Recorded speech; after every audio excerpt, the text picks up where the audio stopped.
Okay, so I'm going to take my piece of paper that I have left over, and what I'm going to do is go ahead and score it.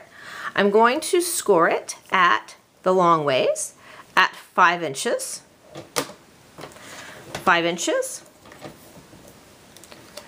2 3/4, and 2 1/2. On those scores, this one I'm going to fold up on the bottom, put a staple through, and then these two I will score up to make my matchbox lid. And then all you're going to do is do the exact same thing. Take your leftover piece, flip it over, use the white side. For this one, I use the outside layer of one of the green pieces. I simply cut the snips out, put it in there, and added a little bit of accent. So you can decorate these in any way that you want. What I did to get the friend on here was, all I did was I took my ink pad and just very carefully stamped over just the word friend. That's one of the great things about these Stampin' Spots. Of course, if you have a marker, you can do it that way too, but one of the great things is it gives you the opportunity to just stamp right there. So that is the Matchbox that you can go ahead and make with it as well. And I'll really quickly show you these other cards. This is just a different layout, so simply using it a different way gives you a different look.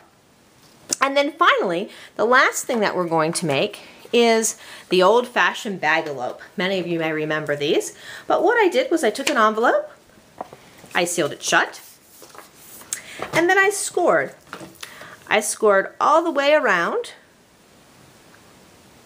at just a hair. So scored right there on the edge, right there on the edge, gives you like a 1/4 inch, right there on the edge,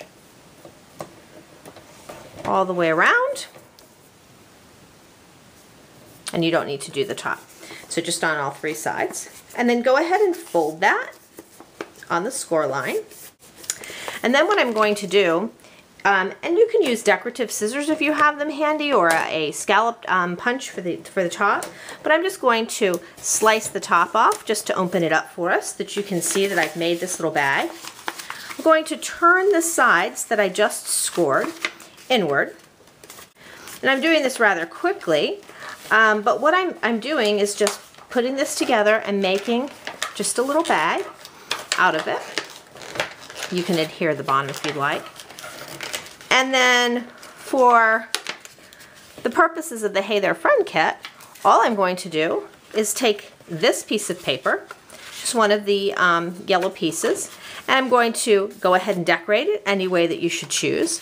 Put it on top of a gray piece of cardstock just to give it a little bit of stability. And then what you can end up with is a really cute Bagalope. So very simple, very easy, and just another way of using your kit. So there's lots and lots of ideas that you can come up with, and I'd love to see some of what you share. So thank you for being a Paperinkle Paper Pumpkin customer, and look in your mailbox for a special surprise, and I certainly hope that you enjoy next month's kit and look to creating with you again. Have a great day.